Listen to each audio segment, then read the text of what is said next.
You know, it's funny that I own so many Bibles given that I'm Catholic and I can't read them. Alright. Hey, what's going on, guys? Right where we left off, huh? Well, actually, it's not exactly quite off. I walked about 5 feet this way. Anyways, guys, content video today. Whoa, we actually get to kick this off. We actually get straight into the meat and potatoes here. We're not just waffling about. Yeah, well, get out the way. Today, my friends, we're going to be talking about something that is very interesting to me. Probably one of the most, I suppose, distinguishing features of my experience thus far, and that is Bibles. Bibles. Yeah, just Bibles. Like, ain't that something, right? First video talking about the Bible. Ain't that crazy? That's obvious, you know. But if you know me, you know that I own a lot of Bibles. I own currently 26 Bibles in 22 translations. Let's see if I can just go off the top of my head. I have in no particular order, an ESV, an NLT, an NRSV, an NIV, NASB, MSG, CSB, KJV, NKJV, NET, AMP, and OSB, and SAAS for the Old Testament, and NKJV for the New Testament, a RNJB, 2 RSV, 2 CEs, an NRSV CE, a GNTCE, a Knox Bible, an NCB, a DRA, an NAB, a CJB, no, I think that's it. I have a Darby on the way. So, needless to say, yeah, I have a lot of Bibles. My autism definitely clicked when it saw the first like, oh, whoa, dude, you're telling me like people translate this differently? That's insane. Why? Oh, because they use different sources? Oh, dude, tell me more, you know? But yeah, it's fascinating to me, you know? And people will look at the fact that, you know, there's so many translations of the Bible, you know, how can that be God's way? That makes no sense. But like, that's not really like the point of it, you know? The point isn't necessarily to have like one collection of you know, this is the only set of scripture you could possibly have, and everything else, maybe a little, but everything else is made up, you know. It's or like, oh, this can't possibly be inspired because this isn't what my one says. You know, that's not the point. The point is about like getting the, you know, the sort of the message across.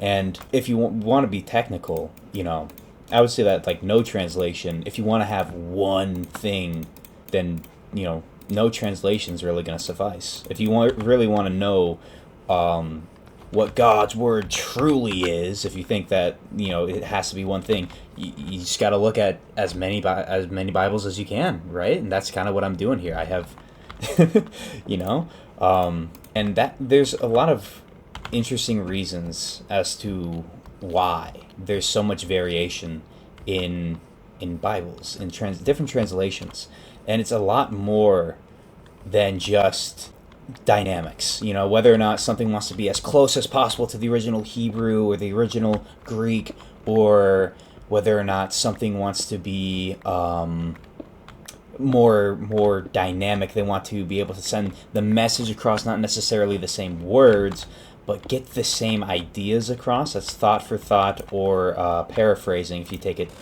to its farthest extent. And people think that's all that there is to it. You know, it's like, oh, it's either the original Greek and the original Hebrew, or it's somebody's own opinion. You know, and that's a big error. That's a big fault. And, you know, like personally, like I think I do prefer more literal translations, as long as they're legible. The NASB is my enemy. I cannot stand that one. But you know, I mainly read RSV, NRSV, ESV. Those are kind of like my go-to ones, and the rest is kind of I use as highlights, I'll say. Let's get stuff. Let's go get stuff. We can't do things without stuff. So what else is different about about Bible translations. Why are there so many of them, and why even bother with more than just one? And that's completely fair. If the Father Mike Schmitz in his podcast, I can't remember which one, but he said something along the lines of, the best translation of the Bible there is the one that you're going to read, right?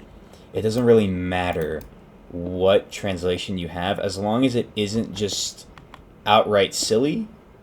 It's fine, it's still perfectly suitable for you.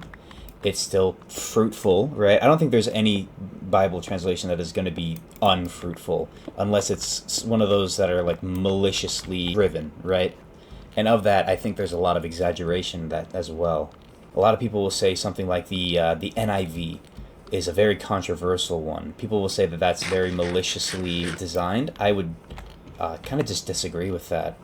The NIV is kind of like what I started out with. Some people would say, oh, that's kind of bias of you then, if that's like the first Bible you bought. But like, no, I mean, I don't use it anymore. Well, I mean, I do, or at least I look into it, but I don't read from it anymore. It's not like my go-to. I don't prefer it. But if I was recommending a Bible to somebody who had to start out with something, I'd give them an NIV. Like, it's perfectly readable. There are some parts that are a little bit questionable, but so is every single part of the Bible if you don't have the right backing to it. I suppose it's a lot more of an issue if you hold more strictly to sola scriptura type ideas of like, oh, Bible. If it's not like, or if it's in the Bible and they change the Bible and now the Bible says something else, oh, it's terrible, end of the world, literally from Satan himself, right? But to me, it's more, if it changes the core meaning, then it's probably something bad. Like, for example, I just realized this is very rambly. I should probably format these in the future. But you know what? It's chill vibes, so we don't care. Bad translation, in my mind, is something like the New World Translation. Something that is outright designed from the ground up with a specific agenda in mind, and that agenda is to pervert the original Greek, right? And if you're a Jehovah's Witness watching this, well, first of all, I mean, like, sorry, I just kind of dissed your main translation, but it's very clear in some places that it's not designed to be as accurate as it claims to be. And the shining example of this is John 1:1. In the beginning was the Word, and the Word was with God, and the Word was God. That is what it says in the Greek, right? The Greek makes no difference between the form, the I don't know. I'll put the original Greek up in here. I probably should have had it pulled up. That would have been a fantastic idea. But in essence, the New World Translation takes that and makes it say, in the beginning was the Word, and the Word was with God, and the Word was a God. And then from there, someone from the Watchtower would come in and tell you, a God actually just means an angel or some other kind of divine being. It doesn't necessarily mean God, right? So the reason why they added a God instead of just it being God is to make it easier to sell a point, right? To make it easier to sell what is basically the oldest, or not the oldest, that's either Docetism or Donatism. I get those confused all the time, but Arianism, right? It's selling you on Arianism is what it's doing, and it's being very blatant about it. The Watchtower will tell you, oh no, the reason why this translation is like this is because, the original Greek doesn't differentiate between the indefinite article and no article at all, right? So a God is no different than God, right? Or if you were to say, pass me a plate, it's no different than saying, oh, pass me plate, right? In the original Greek. But the problem is that there's also no context, no clues in the original Greek that points to the addition of a indefinite article where there wasn't one, right? So they try to take the absence of one, look at the language, the properties of that language, and say, oh, so it's acceptable to put one in there since that's something that it could mean. But that's not what it is, right? There's no indication that John the Apostle wanted to put an indefinite article there and make it not clear that he was basically calling Christ God, right? There's a lot more, especially with the New World Translation, but I don't want to get into that for a time reason. But that's the only way in my mind that a Bible translation can be a bad one, is if it fundamentally alters what the text is trying to communicate, right? In a way that actively hinders your own perception of who God is, what God came to do, and basically the entire faith, right? And would you look at this? Oh, that's not where. All right, well, womp womp. We'll have to find a new place of mine. So yeah, the NIV has its problems. I will fully admit the NIV. I do not like how it handles Deuteronomy 22:28, I believe. But that's also the CSB also handles it in the exact same way, right? Beat for beat, it's almost the same translation. The only difference is, I don't know, the NIV is a little uses less gendered language, so it's obviously the libs trying to take over the Bible. No, that's not what it is, right? That's not what it is. I like dynamic translations every now and again. They are very helpful in understanding the text, especially when the Greek can get a little bit complicated, like with the epistles. I'll be honest, reading the epistles in RSV to CE was kind of a headache, and reading them in the NCB, which is the New Catholic Bible, that was very easy, right? It was a lot easier, it was a lot more fun. I got to understand it a little more. I'm rambling. Maybe I should restart this. I don't know. Alright, yeah, I got super sidetracked there. I was supposed to talk about why else Bible translations are different, and why that doesn't really matter. And that is because of the source that they're using, right? The sources. For the longest time, the majority of Bible translations used either the Septuagint Greek, which is what Jesus would have used. It's what Jesus did use, actually. We know this because in the New Testament, every single time, well, not every time, I think it was like 90% of the time, and that's like a literal number, 90, not just hypothetical exaggeration. Literally 90% of the time, Jesus or anybody else would quote the scriptures, it would almost always be the Septuagint Greek, and it wouldn't be the Hebrew. Because we didn't have any manuscripts of what the Hebrew looked like at that time, right?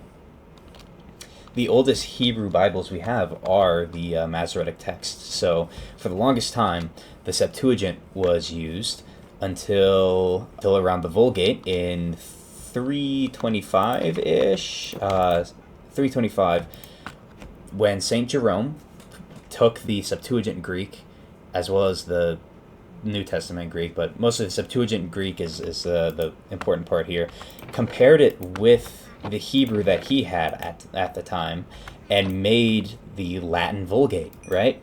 So now we have two main manuscripts that the early church was using, right? In the early church, they were using the Septuagint, and they were using the Vulgate, right?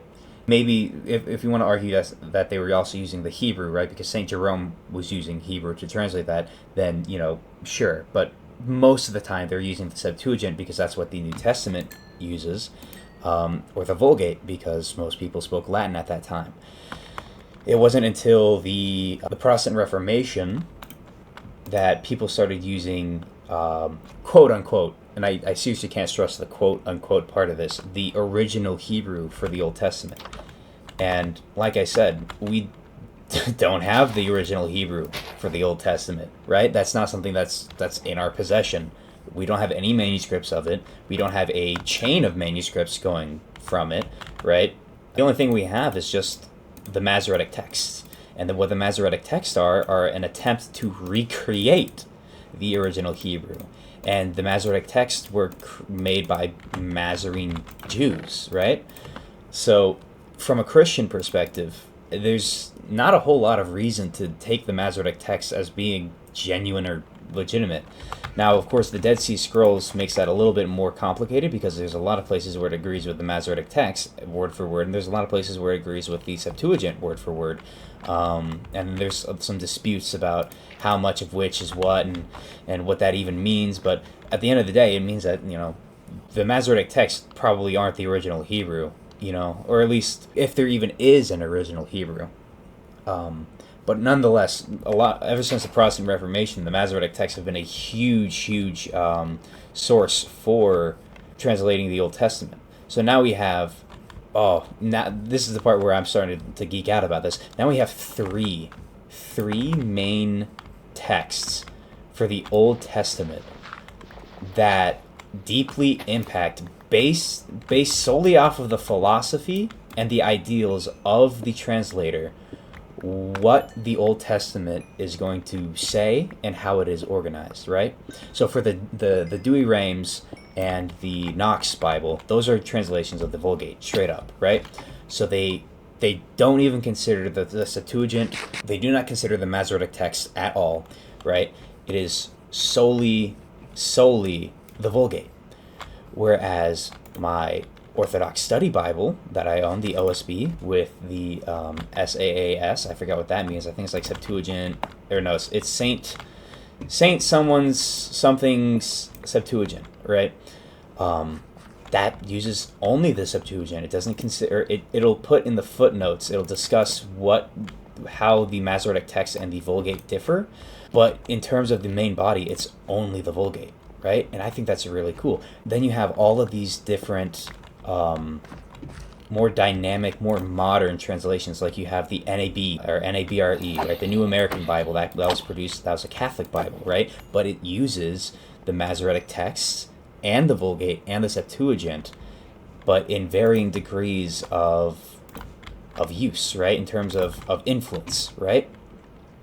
And then you can compare that with something like the NIV and how it handles the Vulgate and the Septuagint and the Masoretic text, and how they all disagree, and where and what place to use what version, and why, and maybe whether you should include something as a footnote or maybe not even at all, right?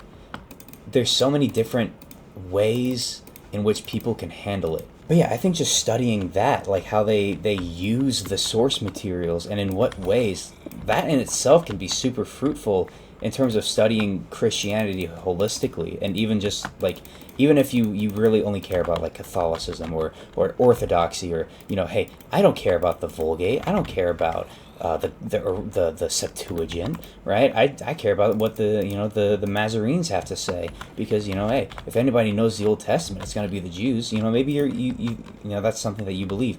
Either way, it gives you insight into how the Bible as like the Word of God developed, and how people have over time understood what it's been saying, right?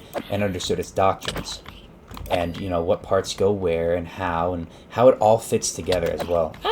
So I think it's important to have more than just one translation. But if you just want one translation, that's completely fine. And there's not really one bad translation unless it's something that outright is designed to preach a heresy or something like that, right? And then you have, I guess, the big question of this episode is what translation do you use, Simon? And to that I say, well, it really depends. If it's for my daily readings, I will mostly try to stick to the New American Bible, Revised Edition, because that's what the church uses in liturgies when assigning the readings, right? Or I will also use the Revised Standard Version, Second Catholic Edition, on my Ascension app, because it has the daily readings right there. Or I will use my NRSV that I recently bought. It's an introductory sacraments edition, so I've been trying to use it a little bit more. But it's of course it's not strict, right? Oh, and something even then, those are mostly literal translations, except for the NAB. That's kind of thought for thought. But in terms of dynamic Bibles, I gotta a Good News translation and the Catholic edition of it, and it has daily readings. So on occasion, I'll just pop into that and do my daily readings, right?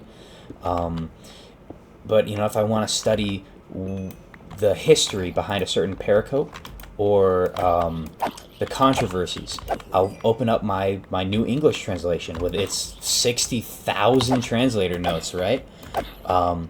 If I want to get into a look at an Old Testament problem, I'll flip open my DRA, my Knox, my Orthodox Study Bible.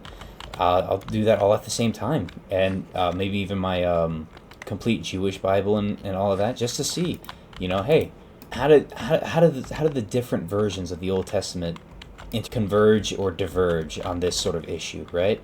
And there's so many different examples of that. And in fact, I literally started this channel specifically to start making Bible reviews, so expect that soon. That'll be fun. That's gonna be awesome. But yeah, oh, this is a pickle. Oh, this is quite a pickle. Oh no, I thought it was only 2 zombies, but evidently it was a bit more. Oh well, let's sleep. I'm gonna have fun editing this episode and trying to make this cohesive in any way, because I was really all over the place. I'm sorry. Next time I'm gonna write down a little list of all the points that I want to talk about. Hi, Mr. Spider. So I'm not just rambling, because as fun as rambling can be. Oh no, that's right. As fun as rambling can be, sometimes it can be a little bit unfruitful, because people just kind of lose interest. And there's also just so many really cool translations out there, just in terms of their history and it's gonna happen again, Lord. Oh, it's gonna happen again. Yeah. Whew. Oh, dude, I'm such a pro gamer. You couldn't see that from RZ. Sheesh, what a mess. Like, for example, I think one of the coolest translations I have, it's one that I don't really read often because it's not something that I necessarily have a need for in terms of my study, but one of the coolest translations I own is the Complete Jewish Bible, which is, I don't care about the zombie Bible, I'm just going to kill him, the Complete Jewish Bible. And people would hear that and say, dude, literally, what are you talking about? What is that, right? Well, Messianic Jews, some people might know, are this group of Christians who believe in the Trinity, Nicene Creed, Apostles' Creed, all of that. They're Christians through and through, but they're distinctly Jewish. They want to keep as much of Jewish culture and heritage intact while worshiping Christianity as possible. And so they created their own translation of the Bible.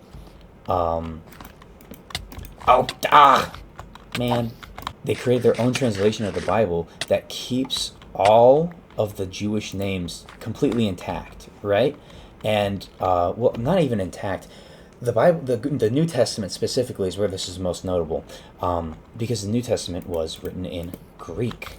And so the characters have Greek names, like Jesus.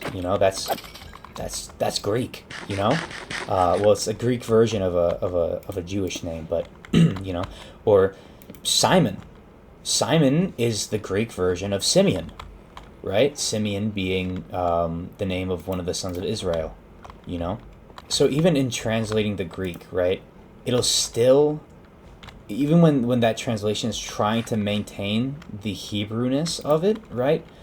Like, take 5 of trying to say this because I keep getting interrupted and keep gurgling over my, oh no, Okay, make that take 6, and I also have no idea where that spider went. But, yeah, so, written in Greek, all these super Greek names, right? Okay, Greekified Hebrew names. But even when it tries to remain a little bit more Hebrew, right? Hi, Future Simon here. Turns out this is a very silly moment I had where I was talking so long about a issue with Hebrew names in the New Testament that doesn't exist, right? So this entire part is basically mute. So instead of taking it out, because this is kind of a transitionary period between the next 2 parts, I'm going to talk about what I was going to talk about, but with a better example. So the name John is the Greek version of the Hebrew name Yohanan. So the complete Jewish Bible, instead of rendering it as John, would put Yohanan. So instead of John 1:1, it's Yohanan 1:1. Simon, son of John, Simon, son of Yohanan. That's it. Thank you. That's so cool to me. You know? And it says the same thing. Interesting. I don't think I care about that, though. Take that out of context for like half the things I talk about. But this complete Jewish Bible, it's just, it keeps it as Hebrew as it can. And in fact, it goes a step further. It re-Hebrewfies the New Testament. And I think that's super cool. Is it really like as fruitful for someone like me? Not really. But it's just so darn cool, you know? Or another one is, I recently bought a Darby translation. I have that coming on the way. It's being delivered. I have to get it shipped from England. That Bible, to me, theologically, has absolutely no relevance. There is zero reason for me to have that Bible other than I think it's just super cool. You know? It's this attempt to modernize the King James before the American Standard really, I don't know if it came out or was, you know, still getting off its feet, right? But yeah. So sometimes having a lot of translations is fruitful for your studies, and sometimes it's just really cool, right? I think that's the reason why I have most of these translations. It's just because they're really cool, you know? I don't need a DRA or a Knox or a NCB or a, you know, whatever, what have you. I don't need an Amplified Bible. I don't need an NASB. I don't need a Message. Dude, do you think I need a Message Bible? No, absolutely not. Do I have one anyways? Yes. Of course I do. It's cool, you know? Yeah, I have no idea where I am. I think we're going to have to, I'm going to end this in this dark room, and the next episode, we're going to see if we can't get up. So, you know, hey, thank you guys for listening to my rambling and sticking through it. I know it was a little bit tough. Oh, we can actually make food. Okay. I know it was a little bit rough, you know. Maybe you fell asleep a couple of times. That's okay. Maybe this wasn't the best introduction to this sort of series. That's fine. Who cares, right? At the end of the day, this is me just having some fun talking to myself in a dark room at night. So, with that being said, thank you guys for watching. I hope that you guys will come in for the next episode. I was just too busy thinking about what to talk about. I'll figure it out. Okay, I'll figure it out. See you guys. Bye.